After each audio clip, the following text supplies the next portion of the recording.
Assalamualaikum warahmatullahi wabarakatuh. Halo semuanya. Pada pertemuan kali ini, saya akan menjelaskan tentang pengembangan kurikulum 2013, kurikulum darurat, dan kurikulum merdeka. Pada mata kuliah Telaah Kurikulum, dosen pengampu Bapak Tio Gusti Satria Magister Pendidikan, yang akan dijelaskan oleh Sally Sony Insani Putri, NPM 5021185 kelas 4E. Dasar pertimbangan kurikulum 2013. Penyusunan kurikulum 2013 didasarkan pada 3 aspek yang merupakan landasan pengembangan kurikulum, yaitu aspek filosofis, aspek yuridis, dan aspek konseptual. Aspek filosofis memaknai bahwa pendidikan berbasis pada nilai-nilai luhur, nilai akademik, serta kebutuhan peserta didik dan masyarakat. Selain itu, kurikulum berorientasi pada pengembangan kompetensi. Aspek konseptual berarti kurikulum memiliki relevansi.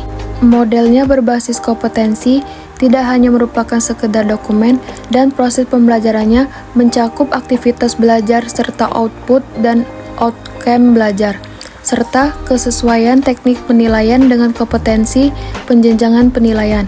Aspek yuridis terkait dengan RPJMN 2010 hingga 2014 sektor pendidikan dan Impres nomor tahun 2010.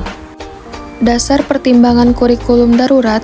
Kurikulum darurat merupakan kurikulum yang dapat dilaksanakan oleh satuan pendidikan dalam kondisi khusus yang memberikan fleksibilitas bagi satuan pendidikan untuk menentukan kurikulum sesuai dengan kebutuhan pembelajaran.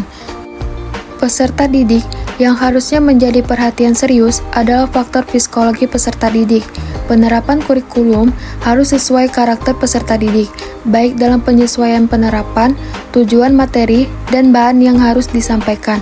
Penggunaan model atau media pembelajaran yang akan digunakan dalam proses pembelajaran maupun bentuk evaluasi apa yang harus digunakan.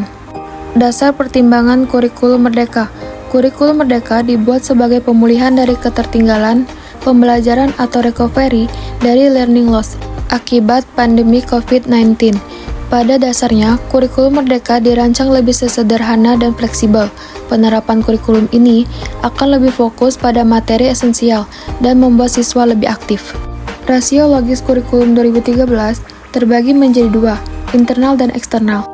Yang pertama, internal. Pemenuhan 8 standar nasional pendidikan yang meliputi standar pengelolaan, standar biaya, standar sarana prasarana, standar pendidikan, standar tenaga kependidikan, standar isi standar proses, standar penilaian, dan standar kompetensi lulusan.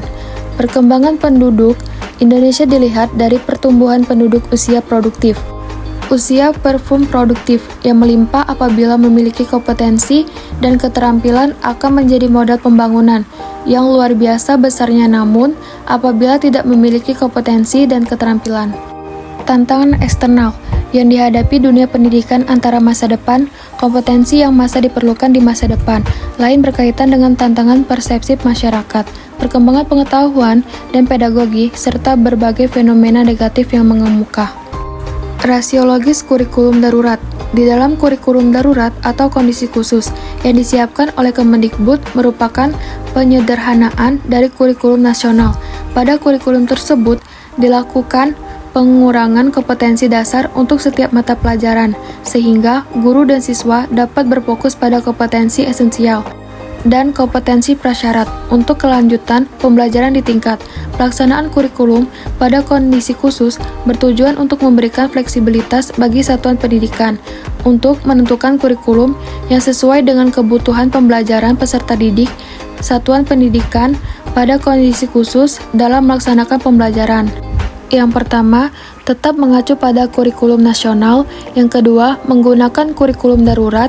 Yang ketiga, melakukan penyederhanaan kurikulum secara mandiri. Dan yang terakhir, rasiologis kurikulum merdeka. 4 aspek beserta tahapnya sebagai pijakan pencapaian program sekolah penggerak, yakni aspek pengembangan kurikulum operasional sekolah, aspek penggunaan perangkat ajar, aspek proyek profil pelajar Pancasila, dan aspek pembelajaran sesuai tahap capaian belajar peserta didik. Inilah penjelasan materi dari saya tentang pengembangan kurikulum 2013. kurikulum darurat, dan kurikulum merdeka. Saya akhiri, wassalamualaikum warahmatullahi wabarakatuh. Terima kasih semuanya.